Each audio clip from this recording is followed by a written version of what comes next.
Thank you. हाल में उपस्थित सभी साथियों को जय भीम, जय भारत, जय संविधान। मंच पे बैठे हुए आज के चीफ गेस्ट मिस्टर मुख्तार और मिस्टर रूप सिद्धू, इनका आने के लिए स्पेशल मैं धन्यवाद देता हूँ। ये लोग बहुत बिजी लोग रहते हैं, फिर भी टाइम निकाल के आए हैं, तो इनका धन्यवाद। आप लोग भी सुनने के लिए आए हैं, समझने के लिए आए हैं, तो क्योंकि इतना बार बोल दिया गया स्पीकर मेन स्पीकर, अगर कुछ गड़बड़ हो गई भाई तो मैं घबरा रहा हूँ भाई। तो लेकिन मेरी ड्यूटी है कि मैं आपको 2-3 चीज़ें बताऊं। मैं बहुत ज़्यादा फॉर्मेलिटी नहीं करूंगा। आप सभी का धन्यवाद है आने के लिए और ये प्रोग्राम ऑर्गेनाइज करने के लिए। आज का दिन हम मना रहे हैं संविधान दिवस के तौर पे। आज से 10 साल पहले इस दिन को कोई जानता भी नहीं था, तो ये कैसे पॉसिबल हुआ? आज हमारा प्राइम मिनिस्टर ऑफ इंडिया भी इस दिन को संविधान दिवस के तौर पे इंडिया गवर्नमेंट मना रही है। ये पता कैसे पॉसिबल हुआ? आप जैसे लोगों की वजह से, जिन्होंने संविधान को पूजा है, पढ़ा है, इसकी इज्जत की है, वरना पॉसिबल नहीं होता था। संविधान जब शुरू होता है तो क्या है? We the people of India solemnly resolve the Constitution of India into sovereign secular। उसके बाद 4 चीजें आती हैं: जस्टिस न्याय, लिबर्टी आजादी, इक्वालिटी बराबरता, फ्रेटर्निटी भाईचारा। ये जो 4 चीजें हैं, according to Baba Saheb, these are the ornament of constitution. एक गहना है भारत के संविधान का। संविधान तो हर देश में है, Russia, Canada, America, France, German, लेकिन कहीं भी पूजा नहीं जाता। जो रिस्पेक्ट संविधान को किसको मिलती है, शायद कहीं नहीं मिलती। उसके क्या कारण है मैं आपको बताऊंगा। इसमें स्पेशलिटी क्या है वो भी बताऊंगा। तो मैं इसको 3 भाग में बांटूंगा ताकि आपको मोर क्लियर हो जाए। कम से कम जो सिद्धू साहब ने बोला है कि आप लोग, मैं ऐसा नहीं मान रहा हूं कि एक 30-40 है, मैं बोल रहा हूं अब 30-40 हजार आदमी बैठे। क्यों? क्योंकि मैं जो आपको आधा घंटा आगे बोलूंगा, अगर आप ध्यान से सुनोगे तो आप 1-1 हजार आदमी को संविधान के बारे में बताओगे। जो कॉन्फ्रेंसेस होती है, एक होती रैलीज, वहां भीड़ होती है, सुनने वाले नहीं होते, हल्ला गुल्ला होता है। एक होते हैं सेमिनार, उसमें कम ही लोग होते हैं और लोगों को तैयार वो कम ही लोग करते हैं। भीड़ कभी तब्दीली नहीं लेके आ सकती, विनाश लेके आ सकती है, याद रखा जाए। तब्दीलियां अक्लमंद लोग लेके आते हैं। इस जगह पे जो भी देखो आप, बिजली जग रही है, मैं माइक पे बोल रहा हूं, कपड़ा पहना हुआ है, ये सब किसी अक्ल वाले का काम है, भीड़ का काम नहीं है। तो बाबा साहब उन अक्ल वालों में से थे। तो मैं आपको 3 हिस्से में बताऊंगा कि व्हाई इट इज इंपॉर्टेंट। भारतीय संविधान इंपॉर्टेंट क्यों है, पूजनीय क्यों है। इसमें जो 4 शब्द आए हैं, justice, liberty, equality and fraternity, क्योंकि मैं बार बार ट्रांसलेट इधर उधर करूंगा तो थोड़ा आप समझ लीजिए। ये 4 शब्द इन्हीं के ऊपर बोलेंगे बस। जस्टिस, लिबर्टी, इक्वालिटी, फ्रेटर्निटी, स्वतंत्रता, भाईचारा, बराबरी और न्याय। समझ लो। बाबा साहब को किसी ने पूछा कि ये शब्द आपने फ्रेंच रेवोल्यूशन से लिए, तो बाबा साहब ने बोला नहीं, ये शब्द मैंने बुद्धा से लिए।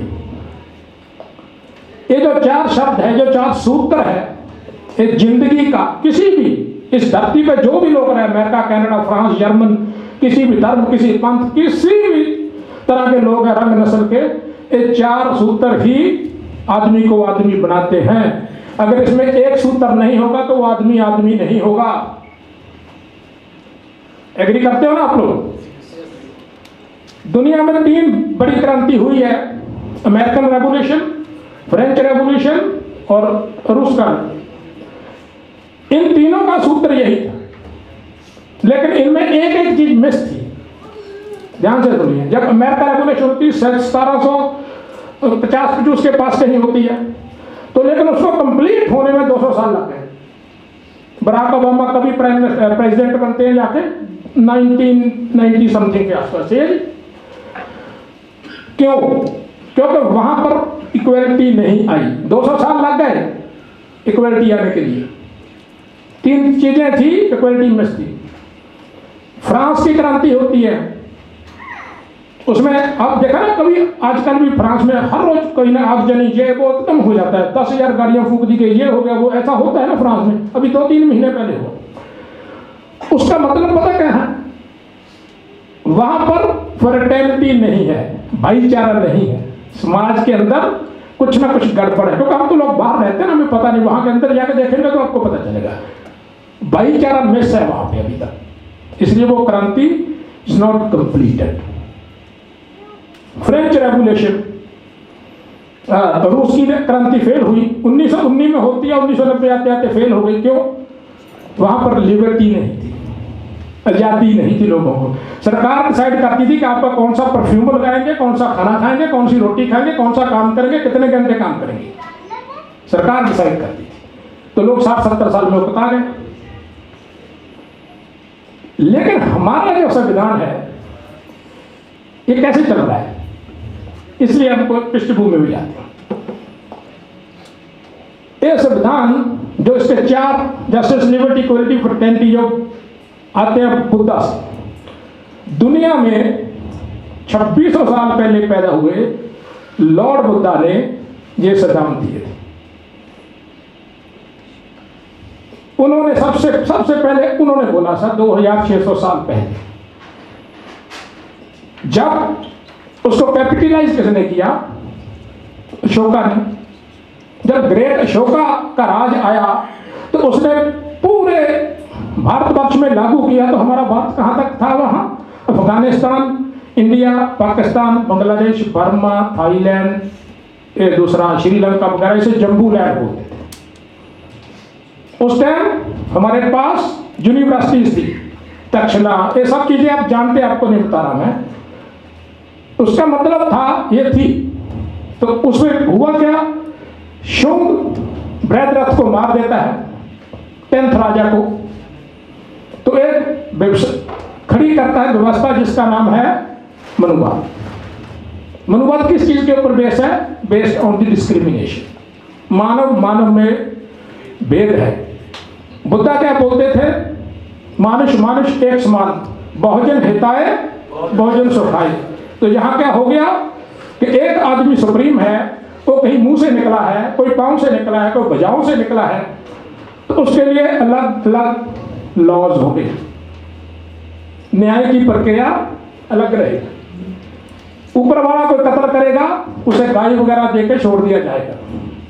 पांव से निकले वाला कत्ल करेगा, उसको मार दिया जाएगा। लेकिन हमारा संविधान तो ऐसा नहीं कहता।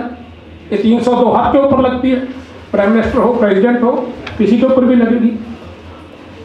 ये बात होगी। उसके बाद क्या हुआ? जब मनुस्मृति लागू है तो बीच में 730 ईस्वी में मुस्लिम इंडिया में जाते हैं। वो अपने साथ क्या लेके जाते हैं? उनके पास एक समता, इक्वलिटी का लॉ है। मुसलमानों के अंदर एक चीज कॉमन थी, बड़ी थी, वो थी इक्वलिटी। उन्होंने बोला कि आइए भाई, हमारे साथ बैठिए, पढ़िए, हमारे साथ नमाज कीजिए, हमारे साथ खाना खाइए, हमारी बेटियों से शादी कीजिए, रोटी बेटी का रिश्ता होगा। तो करोड़ों लोग, बाल काटने वाले, जूता काटने वाले, छोटे किसान, पानी निकालने वाले, लोहा काम नहीं करने वाले, लकड़ी का काम करने वाले, सब लोग इस्लाम में कन्वर्ट हुए। राइट? यहां तक समझ आ गई बात? मुसलमान कहते हैं उसको, पशमानदा वगैरह जैसे आजकल बोलते हैं। तो मुसलमान और मुगल, इनमें फर्क है। तो वो हो गया। अभी मैं इसलिए आपको वन बाय वन बता रहा हूं कि कुछ चीजों को बहुत ध्यान से सुनना होगा आपको, खास करके हमारी बहनों को, क्योंकि जल्दी फंसती हैं बहम भरम ये वो उसमें। क्योंकि जिस घर की औरत जो होती है, जो अगर उसके ऊपर अंधविश्वास या उसका शौरा है ना, वो इफेक्ट में है, तो उसके बच्चे कभी भी डॉक्टर अम्बेडकर नहीं बन सकते, याद रखिएगा। बाबा साहब की माँ जो है, बाबा साहब के राइटिंग में लिखा हुआ है, पढ़िए कि मेरी माँ, जिस दिन बाबा साहब फर्स्ट डे स्कूल गए थे तो इनकी माँ ने बोला था कि बेटे तुम्हारे साथ वहाँ बुलिंग भी होगी, कुछ लोग आपको बुरा भी बोलेंगे, कुछ लोग आपको मारेंगे पीटेंगे, कुछ लोग आपसे नफरत भी करेंगे, लेकिन तुम सिर्फ पढ़ना, क्योंकि यही एक तरीका है जो आपको इनसे दूर खड़ा करेगा। ये बात है। औरत जो है उसकी महानता ये होती है, घर को औरत चलाती, समाज को भी औरत चलाती। तो उसके बाद अभी जब सामाजिक क्रांति हो रही है, उसमें गुरु नानक देव भी आते हैं, सिख क्रांति एक पैदा होती है इंडिया में, सिख रेवोल्यूशन, 35 गुरुओं की वाणियां उसमें सभी जो है वो जस्टिस, लिबर्टी, इक्वलिटी और फ्रेटर्निटी की बात है। उसमें मुसलमान फकीरों की भी वाणी, सब एक के पहचान, जात का गर्व न कर मूर्ख गुवारा, इस गर्व पे चले बहुत बेकारा। भीड़ पूजिए पैर, महाराज बड़ौदा के और शाहू जी महाराज इधर कोल्हापुर, सैया जी और शाहू जी, इन दो आदमियों को भूलना नहीं, आपको याद रखना है, बाद में चीजें आएंगी। ये दो राजे पैदा होते हैं, डॉक्टर अंबेडकर को भीमराव से अंबेडकर बनाने वाले ये दोनों राजे हैं। और ये किस कम्युनिटी से आते हैं? Backward classes. फातिमा शेख कौन है? मुसलमान। वो दादी सावित्री बाई के साथ एजुकेशन देती है। 7वीं सदी में जब मुसलमान आते हैं तो वो हमें इक्वलिटी का पाठ पढ़ाते हैं। मैं बता रहा हूं कि हमारे लोगों को पता नहीं रहता। मैं इंग्लैंड में गया, थोड़े जब जाता हूं तो अक्सर हमारे रिश्तेदार हैं वहाँ पाकिस्तानी भी काफ़ी लोग, पंजाबी रहते हैं। तो हमारे जो वहाँ बहुत से लोग हैं, फ्रांस में भी मैं 2-3-4 जो यूरोप में खास करके ट्रेंड है, वो जब मुसलमानों के बारे में बात करेंगे ना, even they are Ambedkarite, they are telling they are Ambedkarite, क्योंकि मैं तो उन्हीं के घरों में जाता हूँ। वो बोल देंगे मुस्लिम, वो जब मुसलमानों को संबोधन करेंगे ना तो वो मुस्लिम नहीं बोले, मुस्लिम। तो मैंने रोकता हूँ, सॉरी टू से, in front of me don't use this word. फिर मैं उनको बताता हूँ, फिर वो बोलते सॉरी यार, क्योंकि मुसलमान कम्युनिटी का यहां तक हमें पहचाने में बहुत बड़ा हाथ है, बहुत बड़ा। क्योंकि जो इतिहास लिखते हैं वो भी वही है, क्या लिख देना है, कैसे लिख देना है। अभी सतगुरु रविदास को पढ़ाने वाले मुसलमान थे, लेकिन हम अपने कम्युनिटी के लोगों को बोलेंगे तो वो मानेंगे नहीं। क्यों? उसमें वहां लिखा कि रामा राव कुछ ऐसा, रामानंद कुछ उनके गुरु थे। स्ट्रॉन्ग क्यों? सतगुरु रविदास का एक शब्द है, बेगमपुरा शहर को नाओ, दुख अंधो नहीं तो उठाओ, ना तो सुरीस खराज न मालू, खौफ न खता न तरस जुबाली। इसमें कितने शब्द उर्दू और फारसी के हैं जी? खौफ, खता, तस्वीर, कितने शब्द हैं फारसी और उर्दू के? इसका मतलब क्या है?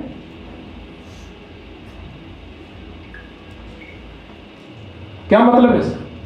जरूर सोचिएगा। उसके बाद वो खत्म होता है काम, तो जो राजनीतिक क्रांति खड़ी होती है महात्मा ज्योतिराव फूले की वजह से।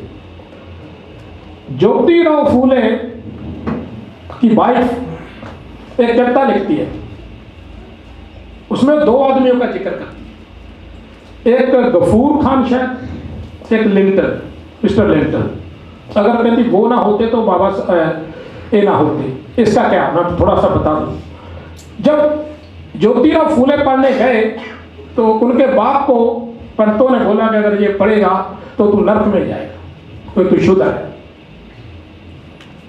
तो उन्होंने उनको पढ़ने से हटा लिया। अब जब पढ़ने से हटा लिया तो वो फूल बेचने लगे। उनका धंधा था वो पूछते नहीं। 7 साल के थे शायद वो, 7-8 साल के। तो एक कोठी पे फूल देने जाते थे, उसका नाम था गफूर। मैं शायद भूल रहा हूँ जाए, इसके आसपास मुस्लिम थे जने।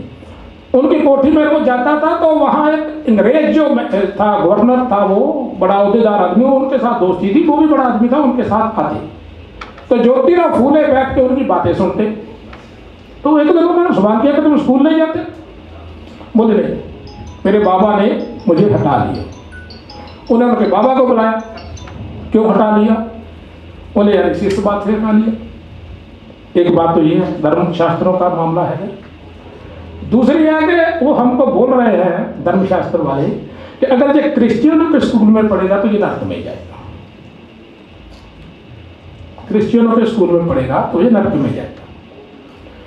तो वो उसको बोलते हैं गफूर खान, बोला यार जितने ये इनके बच्चे हैं ना, सब क्रिश्चियन स्कूलों में पढ़ के अंग्रेजी सीख के ICS बन, जो आप शब्द बोल रहे थे ना IS की जगह ICS था, उस टाइम ICS होता था। तो बोला सब वो ICS पढ़ रहे हैं और तुम्हें बोल रहे हैं नर्क में जाओगे, चलो इसको स्कूल में दाखिल करो। उसके बाद वो स्कूल गए, 10वीं किए। उसके बाद की स्टोरी आप सब जानते, मैं उसमें नहीं जा रहा। तो आखिर में क्या हुआ कि यहाँ तक आ गए हम 17वीं सदी तक, तो इंग्लिश लोग आ गए यहाँ। अभी जो अंग्रेज है, जो ज्योतिराव फूले है, उनकी अंग्रेजों के साथ टाई अप है अच्छी, और वो बोल रहे हैं अपने समाज को कि तुमको जो भी करना है तुम अभी करो, क्योंकि आज तुम जिनके गुलाम हो वो भी किसी के गुलाम है। सदियों से अब जिनके गुलाम थे, आज पहली बार वो गुलाम है, इसलिए तुम जो करना चाहते हो अभी करो, अभी पढ़ो, स्कूलों में जाओ, स्कूल खोले, लाइब्रेरियां खोली। आखिर में वो 90 के आसपास उनकी डेथ हो जाती है। तो उसी के अंदर एक और क्रांति खड़ी होती है, किसकी? शाहू जी महाराज। वो 1974 में गद्दी पे बैठते हैं, 94 में तो चार्ज लेते हैं पूरी तरह। तो वो ज्योतिराव फूले से प्रभावित है। वो फर्स्ट टाइम वो इटली जाते हैं, उनका जो मेंटर है एक अंग्रेज है। देखिए बात, शाहू जी महाराज का मेंटर जो है एक अंग्रेज है, वो उनको लेके इटली जाता है। वो जब इटली जाते देखते हैं यहाँ तो लोग बराबर में रह रहे हैं, इक्वलिटी है, कोई छुआछूत नहीं है। तो अपनी स्टेट में आते हैं कोल्हापुर में, इधर आके वो उसको लागू करते हैं। सबसे पहले आके चेक करते हैं कि यार हमारे ओहदे में कौन कौन बड़े बड़े पावरफुल जगह पे बैठा हुआ है। वो देख रहा है कि 90% ब्राह्मण है, जबकि उनकी पॉपुलेशन 3%। तो इनको निकाल आधे 50% रिजर्वेशन साहू जी महाराज ने अपनी स्टेट में पहले दी, इसलिए हम उन्हें रिजर्वेशन का जनक भी।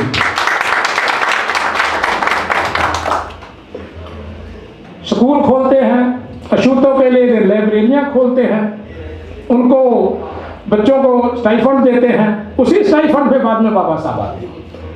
तो उसी दौरान बाबा साहब का भी जन्म होता है 91 को, 14 अप्रैल को। चीजें जोड़ रहा हूं मैं, वो हो गई।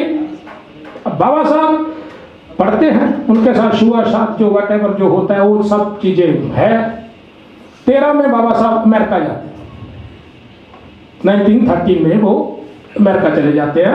25 रुपये महीना का स्टाइफंड सैया जी महाराज जो है बड़ौदा के, वो इनके ससुर है, वो देते हैं। 25 रुपये का स्टाइफंड लेके अमेरिका जाते हैं। वहाँ जो होता है वो भी आपको पता है, पढ़ते हैं, पढ़ने के बाद लंदन आते हैं, लंदन में 1 साल पढ़ते हैं, फिर स्टाइफंड खत्म हो जाता है, वापस इंडिया आते हैं, फिर आके नौकरी करते हैं। वहाँ जो होता है एक्चुअली वो होता नहीं है, करवाया जाता है, क्योंकि सैया जी महाराज उन्हें एक अहदे पे नहीं बिठाना चाहते थे, वो उनको और कहीं लेके जाना चाहते थे। आखिर में होते होते बाबा साहब 1920 में एक अखबार निकालते हैं, मूक नाइक, अछूतों का, जो लोग पढ़ नहीं सकते उनका पहला अखबार है मूक नाइक। उसकी सर्कुलेशन कितनी रही? 1000 कॉपी। 1 साल में बंद हो गया। उसके पहले ऑडिटोरियल में बाबा साहब क्या लिखते हैं कि भारतीय समाज एक बहुमंजिली इमारत की तरह है जिसमें जो आदमी जिस इमारत में पैदा होता उसी में मर जाता है। बराबर है ना? आप चमार पैदा हुए तो आप ब्राह्मण नहीं बन सकते, आप मिलियनर बन सकते हैं, करोड़पति बन सकते हैं, आप MA BA फिलोसफर जो चाहे बन सकते हैं, लेकिन वो नहीं बन सकते। बाबा साहब का लिखा हुआ मूक नायक का पहला एडिटोरियल है। उसके बाद चीजें चल रही है और बाबा साहब 24 तक आते आते कंप्लीटली राजनीति में उतर गए। वो फर्स्ट ऑर्गेनाइजेशन बनाते हैं, किसी को पता है जी? Anybody knows? बाबा साहब पहली एक ऑर्गेनाइजेशन बनाते हैं, बहिष्कृत हितकारिणी सभा।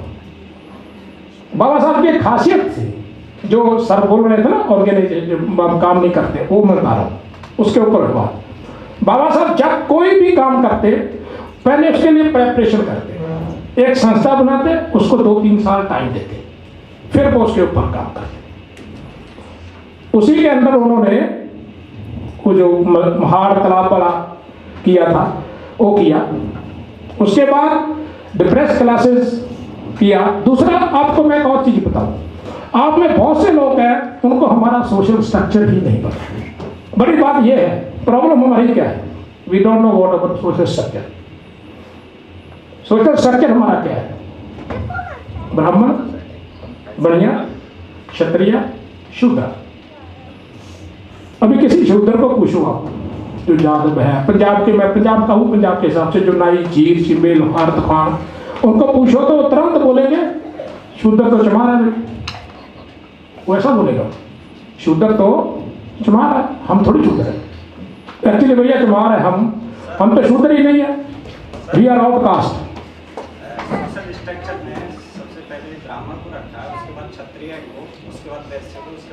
हाँ चलो ऊपर नीचे हो गया, तो जो हमारा मसला शूद्र से है उसको छोड़ दीजिए आप। तो उसके बाद वो क्या कर रहे हैं अपने साथ, जो उसका पॉपुलेशन है 60% BC का, लेकिन वो 60% लोग कभी भी कोई भी क्रांति नहीं करते। उन्हें मिडिल में रखा गया है कि आप हमारे साथ थोड़ा थोड़ा बातचीत रखें। तो हमारे लोग जो है, जो संविधान, आज संविधान दिवस मनाया जा रहा है, मैं अपने शेड्यूल्ड कास्ट लोगों को स्पेशली बधाई देता हूं कि उन लोगों की, वो भूखे नंगे लोगों की वजह से यह संविधान दिवस मनाया जा रहा है। जिनके साथ कोई बैठना पसंद नहीं करता ना, उनकी जागृति का नतीजा है कि आज संविधान दिवस मनाया जा रहा है और आज लोग संविधान को मानने लगे। जब मुसलमान आते हैं तो मुसलमानों की यही प्रॉब्लम है, वहां भी 85-15 है, हिंदू में 85-15, उधर भी 85-15, उधर भी पशमानदा दिस दो दैट है, ऊपर वाले कोई और लोग हैं थोड़े से, बाकी नीचे है। क्रिश्चियनों में भी ऐसे ही है, क्रिश्चियन बने हमारे लोग, ऊपर कुछ और है, नीचे कुछ और है, 85% उधर भी है। हम तो लोग मार ही खा रहे हैं। मार क्यों खा रहे हैं? क्योंकि हम लोग सुनना नहीं चाहते, हम अपनी बुराई नहीं सुनना चाहते, हम लोग इंट्रोस्पेक्ट नहीं करते, हम लोग बैठ के विचार नहीं करते। सतगुरु कबीर का शब्द है, एक घड़ी आदि होते आद, संतन सेती गोष्ठी जो कि 900 लाओ। अगर हम बैठेंगे, बात करेंगे, डिफरेंसेस होंगे। अगर बैठेंगे नहीं तो पता कैसे चलेगा यार मेरे बारे में को क्या सोच रहा है? सोचो, ऊपर नीचे करके चीजों को लेके आओ। आखिर में हमारा होना क्या चाहिए कि हमारे बच्चों के रिस्पेक्टफुल लाइफ, बराबर के मौके, हर चीज मिलनी चाहिए। ये सब चीजों का संघर्ष चल रहा है। तो मैं इसको भी करके, तो होता क्या है कि 1946 को संविधान कमेटी बढ़ती है, अंग्रेज ऐलान कर देते हैं, उसमें 298 मेंबर्स हैं। नेहरू और पटेल बाबा साहब को मिलने के लिए बॉम्बे जाते, ये लिखा हुआ है, रिटन प्रूफ। तो वो क्या बोलते हैं कि बाबा साहब, हमने सुना कि आप संविधान सभा के लिए तैयारी कर रहे हैं इलेक्शन के लिए। बाबा साहब बोले हाँ कर रहा हूँ। बोले आपके लिए दरवाजे तो छोड़िए, हमने संसद के रोशनदान और खिड़कियां भी बंद किए हुए हैं। ये पटेल और गांधी का वर्जन है। तो उन्होंने बाबा साहब को हरा दिया।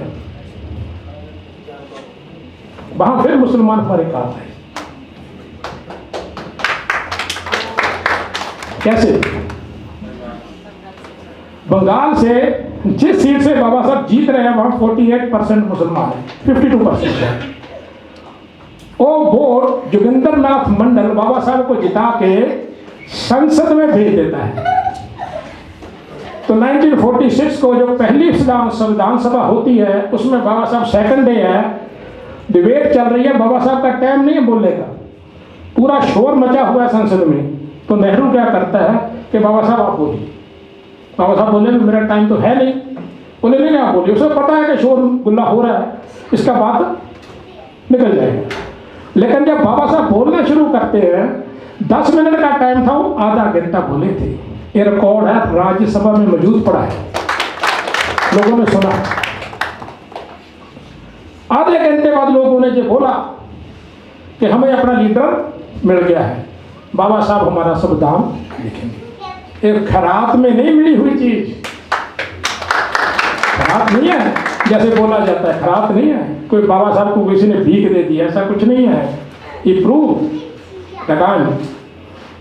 तो अभी चल ही रहा था, 46 से 47 आ गया, तो देश आजाद होने लगा। तो उन्होंने बांग्लादेश जहां से बाबा साहब जीते थे वो चलाकी से पाकिस्तान को दे दिया। यार आप इतना तो दिमाग रखो कि जब कोई पार्टीशन होती है किसी कंट्री की, एक कंट्री में से ऐसा होता है कि आधा इधर से और आधा उधर से दे दे, आपको होता है? दिल्ली तक पाकिस्तान को दे देते ना, लेकिन नहीं, और बाबा साहब की वजह से उधर भेजना था उनको। बोले बाबा साहब अभी तुम्हारा तो गया, तो निकले।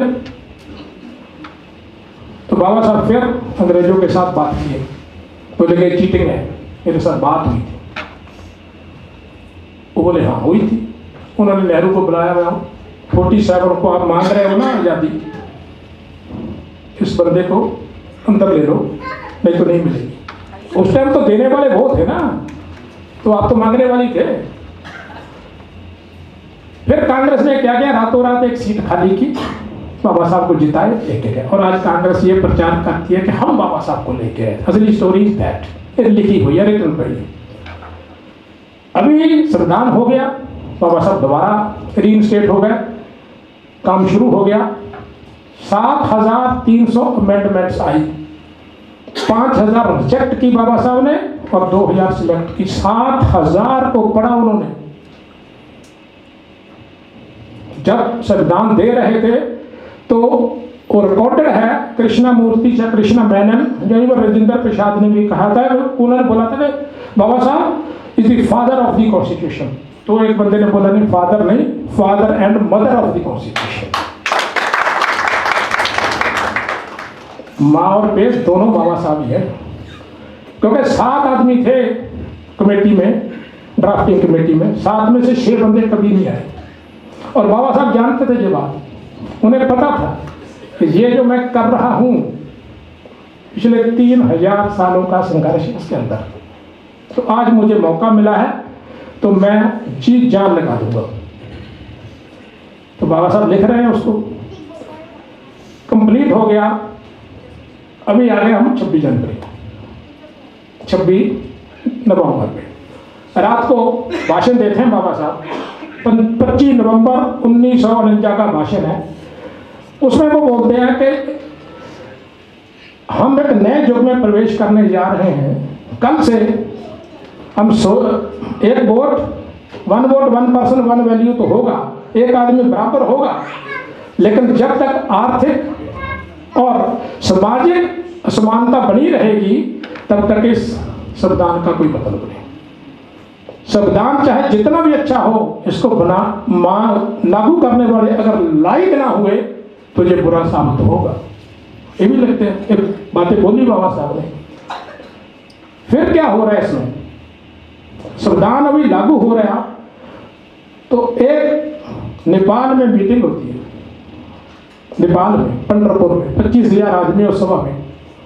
उसमें बोल दिया जाता है कि we reject this constitution, it's against our laws, बोल दिया जाता है। वहाँ पर पत्रकार सवाल पूछता है कि यार देखो अम्बेडकर साहब ने लिखा, इतना इंटेलेक्चुअल आदमी, दुनिया का पढ़ा लिखा बंदा है। बोला होगा, हमारे लिए तो अम्बेडकर एक नाले में गिरे हुए दूध से ज्यादा नहीं है। These are the world publicly, Ambedkar हमारे लिए नाले में गिरे हुए दूध से ज्यादा नहीं है। समझ रहे हो इसकी क्या वैल्यू, समझ रहे हो ना। तो खैर बाबा साहब के ऊपर इल्जाम लगा कि ये सब दाम तो आपने इधर उधर से इकट्ठा कर लिया। तो बाबा साहब का जवाब वो भी है, राइटिंग वो लोकसभा में है, राज्यसभा में। वो बोले कपड़ा बनाने वाला आदमी अच्छे अच्छे जैसे रेशे लेके एक अच्छा शॉल बनाता है, ऐसे मैंने दुनिया के संविधानों में से अच्छी अच्छी चीजें लेके एक बहुत बड़ा शॉल बनाया है जो इस भारतवर्ष को एक रखेगा।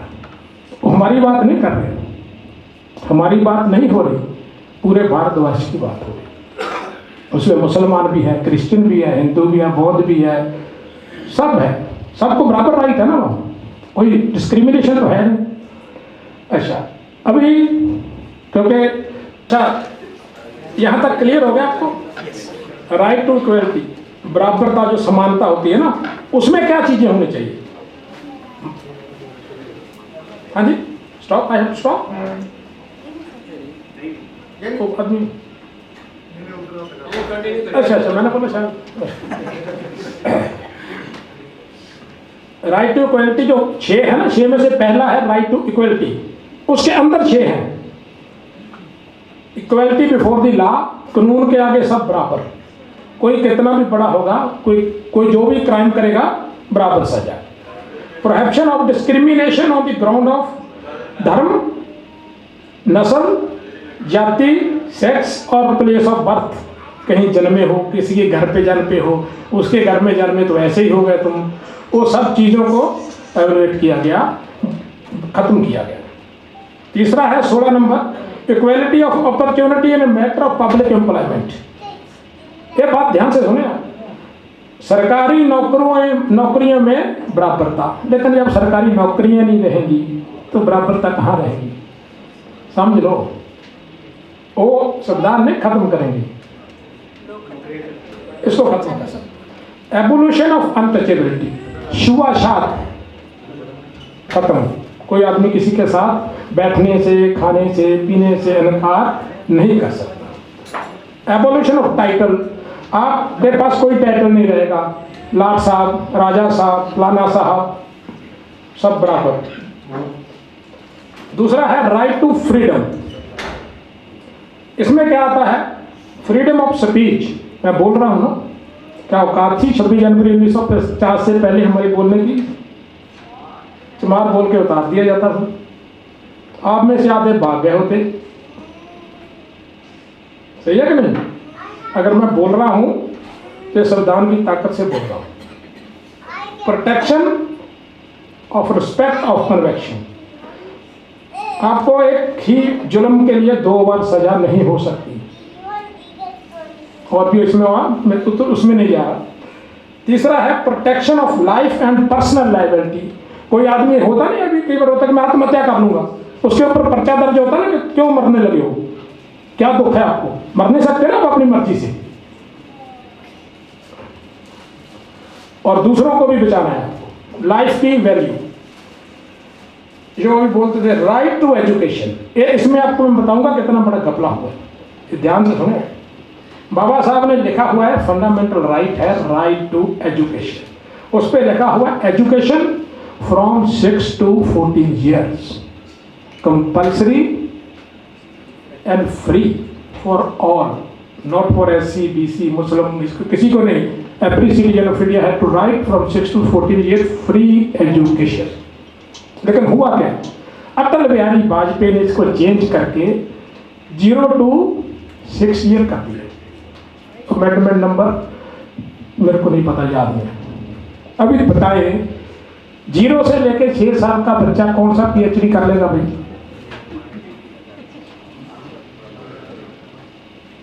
0 से 6 कर दिया क्या, 6 से 14 था। आगे 22 नंबर है प्रोटेक्शन अगेंस्ट अरेस्ट एंड, आपको कोई अरेस्ट करते हैं उसके लिए क्यों किया वगैरह वगैरह है वो ना पूछने वाली बातें। अभी ये जो चीजें हैं, दूसरा है राइट अगेंस्ट एक्सप्लॉयटेशन। पहले क्या होता था कि आप पैदा हुए हो किसी के घर में, आपका बाप काम करता है किसी किसान के, तो ऑटोमेटिकली आपको काम करना पड़ेगा, यू आर द स्लेव। बाबा साहब बोले ऐसा नहीं चलेगा, धंधा जो है आदमी अपनी मर्जी से चूज करेगा, आप फोर्सली करा नहीं सकते। और prohibition of employment of children in factory, 14 साल से नीचे बच्चा काम नहीं करेगा, लेकिन आपके होटलों पे 10-10, 8-8 साल के, 6-6 साल के बच्चे बर्तन साफ करते भी नहीं करते। आप कितनी बार खाना खाते हो जाके, आप ही तो बोलते हो छोटू क्लास लेके आओ, वो कौन सी सोसाइटी के बच्चे हैं, आप लोगों के। फिर है ये बहुत इंपॉर्टेंट है, right of freedom of religion. धर्म, कोई भी धर्म मानना है आपकी मर्जी। अभी आजकल हो रहा ना सिविल ये वो, मतलब समझे आप लोग, कुछ चीजें आप समझे। तो बाबा साहब बोलते हैं कि आपको फ्री एनी रिलीजन की प्रैक्टिस, प्रोफेशन कोई भी चुनना हो, प्रोपेगेशन ऑफ रिलीजन उसका प्रचार करना हो, आप उसके लिए फ्री। 26 नंबर है freedom of manage religion affair. अपने धर्मक मामले कोई आप मदरसा खोलते हैं, मदरसा में पढ़ते हैं, आपको हम लोग सिखों के दूसरे स्कूल्स होते हैं, आप पढ़िए, लेकिन आप उन स्कूलों में दूसरे बंदे को आने से रोक नहीं सकते। ऐसे होता ना सर जी, मदरसा है लेकिन वो सरकार की एड से चल रहा है, तो आप किसी को दूसरे को मना थोड़ी कर सकते, हिंदू भी वहां पढ़ सकता है। तो ये जो है बाकी के हैं, जो सबसे बड़ा है 32 है, 32 नंबर आर्टिकल है। बाबा साहब ने उसको अपनी सबसे पसंदीदा बोला था। उसमें क्या है, फंडामेंटल राइट तो दे दिए भाई आपको, और जिनके हाथ में सदियों से ताकत है, 90% उनके पास धन संपत्ति हर चीज है, वो आपको देंगे क्या राइट? नहीं देंगे ना। तो उसको कैसे लेना है, उसका प्रोविजन 1932 में किया है, नंबर 32। उसमें क्या है कि आप 5 किस्म की रेट कर सकते हो कि मुझे ये नहीं मिल रहा, वो नहीं मिल रहा, ये नहीं मिल रहा, कोर्ट में जा सकते हो। अपर कोर्ट, लोअर कोर्ट को ऑर्डर कर सकता है कि जो मामला है इसको दोबारा देखिए। 5 किस्म की रेट आप कर सकते हो, ये फंडामेंटल राइट है। अच्छा, सबको समझ आ गया? फंडामेंटल राइट का मामला समझ आ गया क्या? इतने समझाऊंगा क्योंकि ज्यादा फिर हैवी हो जाएगा तो फिर उतना आपको भूल जाओगे ना। अभी आज से फंडामेंटल राइट इतने ही है, 12 से 35 नंबर तक है। उसमें ये चीजें हैं और ये आपकी प्रोटेक्शन के लिए। जब तक आप पढ़ोगे नहीं, कम से कम इतने ही पढ़ लो, अपने अपने गांव में जाके बताओ, अपनी सिटी में जाके बताओ, अपने फैमिली में बताओ, क्योंकि जब तक आप बोलोगे नहीं कुछ मिलेगा नहीं। मर तो आप ऐसे भी जाओगे, 10, 20, 50, 60 साल बाद मरने वाले ही हो ना। अगर कुछ करके मरोगे तो फोटो वैसे लग जाएगी। बाबा साहब को कोई मार सकता है? बुद्ध को किसी ने मार दिया? रविदास को मार दिया? गुरु नानक को मार दिया? नहीं ना, वो जिंदा है क्योंकि उन्होंने काम किए हुए। तो हमें क्या करना है? अब हमारी भी तो ड्यूटी है ना, कि हमारी ड्यूटी सिर्फ काम किया, खाया पिया, निकल गए नहीं। हमारी ड्यूटी है बराबर पढ़ना, जो भाईचारा है उसको बना के रखना। हमारा कोई दुश्मन नहीं है, लेकिन अगर आपके साथ कोई शुभाशात कोई कुछ ऐसा करता है तो वो हमारा दुश्मन है। लेकिन आज क्या हो रहा है कि बाबा साहब के सपनों का भारत जो है, ज्योतिराव फूले के सपनों का भारत जो है, जिसके लिए 2-2.5 हजार तक जंग चली है, आज वो खतरे में है। उसका कारण दूसरा कोई नहीं है, आप लोग। हमेशा अपने ऊपर लिया करो, दूसरे को गाली देने से कुछ होगा नहीं। दुश्मन का काम तो दुश्मनी करना ही है ना। तो हमने क्या किया? हम आज क्या कर रहे हैं? सबसे ज्यादा धार्मिक पखंडवाद हमारे लोगों के अंदर है। जितने हमारे पढ़े लिखे लोग हैं, स्पेशली पढ़े लिखे, क्योंकि उन्हीं के पास बाबा साहब दी हुई रिजर्वेशन की वजह से नौकरियां आई। वो 84 से लेके सेक्रेटरी तक लगे और सरपंच से लेके मिनिस्टर तक लगे। तो लेकिन उन्होंने किया क्या? कुछ भी नहीं। वो कम से कम कॉन्स्टिट्यूशन को पढ़ के बता दे, जैसे मैंने आपको पढ़ के बता दिया। क्योंकि मेरे को तो एजुकेशन मिली, आप में से बहुत से को नहीं मिली है। तो अगर मैं पढ़ लूँ 10 मिनट तो आपको बता दूँ तो आपका मेरा क्या जाता है। लेकिन आपको भी लड़ना होगा, हर आदमी को अपनी ड्यूटी करनी। नहीं तो याद रखें, मैं वार्न कर रहा हूँ, आने वाले 25-30 साल में ये सब व्यवस्था खत्म हो जाएगी। व्यवस्था रहेगी, सब कुछ रहेगा, मिलेगा कुछ नहीं। और फिर आपके बच्चे पूछेंगे आपको कि जिस टाइम सब कुछ मिल रहा था तो उस टाइम आप कहाँ सोए हुए थे? सवाल तो आएगा। आज हम प्राउड से कह सकते हैं कि हमारे पुरखे कितने महान थे। जब पढ़ने का हक नहीं था, बोलने का हक नहीं था, उस टाइम वो बोल रहे थे जेतु ब्राह्मण ब्राह्मणी चाया आन वाट का ही नहीं आया। उस टाइम बेगमपुरे का सुपना लिए थे, बेगमपुरा शहर को ना दुख अंदो नहीं तो उठाओ ना तजवीज खराज ना मान लो खौफ ना खता ना तरस जवाब लो। उस टाइम वो बोल रहे थे। तो आज हम क्यों नहीं बोल रहे? क्यों? हमें अपनी छोटी छोटी चीज़ों से मोहब्बत है। पैसा, ये वो सोशल स्टेटस। हमारा एक आदमी, अब मैं तो जाता रहता हूँ, हमारा नेचर ऐसी है ना। हम अपने गांव वगैरह में जाते, जो हमारे साथ पढ़े लिखे जितने इंजीनियर्स वगैरह हैं, सब ने कोठियाँ शहरों में डाली हुई है। उनको कहीं उनके घर में जाके जय भीम बोल दो ना तो उनको लगता गाली दे दी यार। कुछ ये क्या बोल रहे हैं यार, तू सत श्री अकाल बोल, नमस्ते बोल यार, जय भीम का क्या आ गया यार, ये किधर से आ गया? वो सबसे बड़ी प्रॉब्लम है। राज करने के 4 तरीके होते हैं, ध्यान रखिए। उसका लास्ट खत्म कर रहा हूं। 4 तरीके होते हैं। एक होते हैं संस्कृत द्रोह, एक होती है एडमिनिस्ट्रेशन, दूसरी होती है राजसत्ता, चौथी होती है प्रेस, खबर। जो भी जो आपका दुश्मन है वो संस्कृत द्रोह के ऊपर पकड़ के बैठा हुआ है। उसको पता है वो राज के ऊपर वो नहीं लड़ रहा है, हम राज के ऊपर लड़ रहे हैं। उसका मैं एक बस्ती की थोड़ी सी बात उसके ऊपर बोलूं, हम सिर्फ राज के ऊपर लड़ रहे हैं।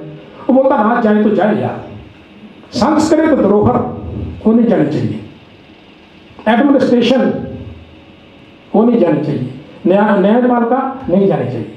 काम तो वहां से होगा। राज्य क्या आपका बिल है, बड़े हुए सीएम बने हुए तो क्या औकात है आपकी? कुछ नहीं कर सकते भैया।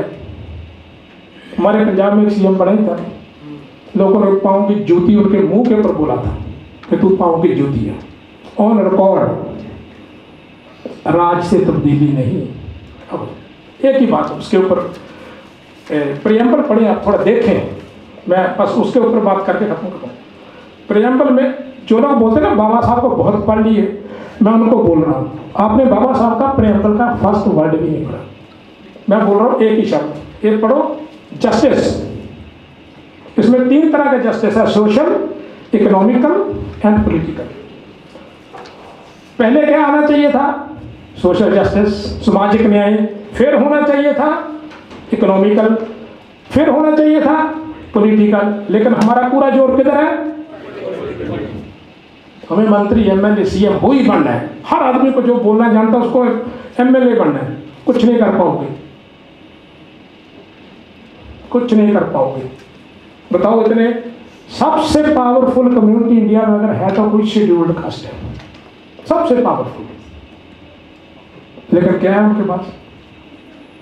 कुछ नहीं। क्यों? उनकी सोशल जड़ें जो है वो कमजोर है, उनके पास इकोनॉमी नहीं है।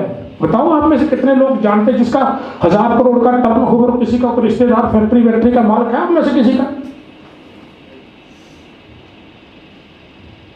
हमारा पूरा जोर पॉलिटिकल पे लगा हुआ है, जबकि हमें सोशल और इकोनॉमिकल उसके ऊपर काम करना होगा। जब तक हम ये नहीं करेंगे तब तक ये बात बनने वाली नहीं। अब सब लोग आए, संजय साहब आपका, आशीष का, सब लोगों का धन्यवाद। आपने मुझे सुना, हमारे चीफ गेस्ट शायद इनका हमने टाइम ज़्यादा ले लिया, तो सबको जितना समझाया, जितना मैं समझाने की कोशिश कर सका, तो आई थिंक इतने कर सकता था मैं, तो मैं तो बाबा साहब तो हूँ नहीं, तो आपको समझ आई होगी।